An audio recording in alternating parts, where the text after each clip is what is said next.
வணக்கம். தமிழ் தேசம் செய்திகளுக்காக நான் மோகன்ராஜ் பழனி. விரிவான செய்திகளை இனி பார்க்கலாம். செங்கம் சுற்றுவட்டார பகுதிகளில் உற்சாகமாக கொண்டாடப்பட்ட போகி பண்டிகை.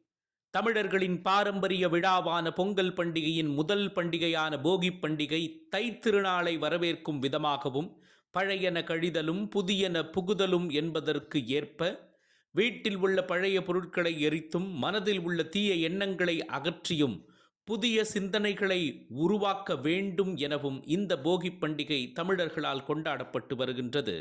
அதன் ஒரு பகுதியாக திருவண்ணாமலை மாவட்டம் செங்கம் மற்றும் அதன் சுற்றுவட்டார பகுதிகளான மேல்செங்கம் உள்ளிட்ட பகுதிகளில் போகி பண்டிகையை கொண்டாடும் விதமாக அதிகாலையிலேயே மக்கள் எழுந்து தங்கள் வீடுகளில் உள்ள பழைய பொருட்கள் சிலவற்றை தீயிட்டு கொளுத்தி உற்சாகமாக போகி பண்டிகையை பெரியவர்கள் முதல் சிறியவர்கள் வரை கொண்டாடி மகிழ்ந்தனர்.